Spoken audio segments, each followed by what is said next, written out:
बढ़ते हैं आगे। पाकिस्तान में इन दिनों बाढ़ से हाल बेहाल है। पाकिस्तान के औद्योगिक शहर गुजरांवाला में लगातार हो रही मूसलाधार बारिश और ऊपरी इलाकों से आ रहे पानी ने बाढ़ की स्थिति गंभीर कर दी है। चिनाब नदी और उससे लगे स्थानीय नालों के उफान पर होने के कारण निचले इलाकों में पानी तेजी से भर गया है। शहर के मुख्य सड़कों, रिहायशी कॉलोनियों और वाणिज्यिक बाजारों में कई फीट तक पानी जमा हो चुका है, जिससे आम जनजीवन पूरी तरह अस्त व्यस्त हो चुका है। जी हाँ, अचानक आई इस बाढ़ के कारण सैकड़ों मकानों में पानी घुस गया, जिससे लोगों का राशन और घरेलू सामान बर्बाद हो गया। स्थानीय प्रशासन ने राहत और बचाव कार्य शुरू कर दिए हैं, लेकिन पानी के तेज बहाव और लगातार हो रही बारिश के कारण नाव और राहत दलों को प्रभावित इलाकों तक पहुंचने में भारी मशक्कत करनी पड़ रही है। बिजली आपूर्ति ठप होने से शहर अंधेरे में डूबे हैं और पीने के साफ पानी का संकट गहरा गया है। जल जमाव के कारण संक्रामक बीमारियों के फैलने की आशंका ने स्थानीय लोगों की चिंता और बढ़ा दी है।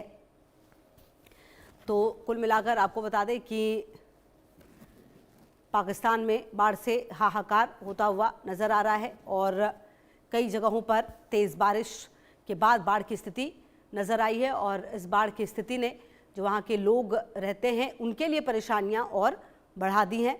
और ऐसी तस्वीरें सामने आ रही है जिसमें आप देख पाएँ कि किस तरीके से हालात जो हैं वो बद से बदतर होते हुए नज़र आ रहे हैं। कई जगहों पर जो पानी का स्तर है वो किस कदर नज़र आ रहा है। तो पाकिस्तान की सांस्कृतिक राजधानी लाहौर में भी रिकॉर्ड तोड़ बारिश ने बाढ़ जैसी विकराल स्थिति उत्पन्न कर दी है।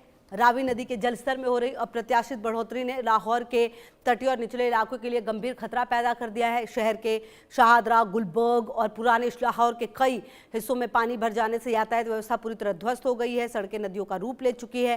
प्रशासन ने रावी नदी के आसपास रहने वाले हजारों लोगों को सुरक्षित स्थानों पर जाने का अलर्ट जारी किया है। निचले इलाके से लोगों को निकालने के लिए अस्थायी राहत शिविर बनाए गए हैं। जलभराव के चलते शहर के मुख्य अस्पतालों और बुनियादी सेवाओं तक पहुंचना मुश्किल हो गया है। जगह जगह जल जमाव और सीवरेज ओवरफ्लो होने के कारण शहरी ढांचा चरमरा गया है। राहत एजेंसियां बोट्स और पंपिंग मशीनों के जरिए जल निकासी की कोशिशों में जुटी हैं, लेकिन स्थिति अब भी बेहद चिंताजनक बनी हुई है। तो कुल मिलाकर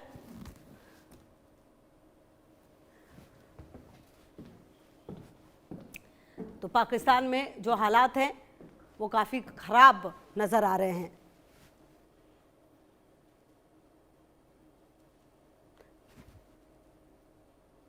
तो कई इलाकों में बाढ़ से हाहाकार है। गुजरांवाला, लाहौर, सियालकोट में जल प्रहार नजर आ रहा है। बाढ़ के कारण जो लोगों की मुश्किलें हैं वो बढ़ रही हैं और इसके आसपास के ग्रामीण इलाकों में बाढ़ ने भारी तबाही मचाई। जम्मू की ओर से आने वाले नाला डेक और नाला मरूराला में उफान के कारण दर्जनों गांव पानी में डूब गए हैं। पानी के तेज बहाव ने कई जगहों पर मुख्य सड़कों और पुलों को तोड़ दिया है, जिससे सियालकोट का कई दूरदराज के गांवों से संपर्क पूरी तरह कट चुका है। बाढ़ का सबसे बड़ा असर कृषि क्षेत्र पर पड़ा है। हजारों एकड़ फैली फसलें पूरी तरह जलमग्न होकर नष्ट हो गई है। ग्रामीण इलाकों में फंसे लोगों को निकलने के लिए रेस्क्यू ऑपरेशन भी चलाया जा रहा है।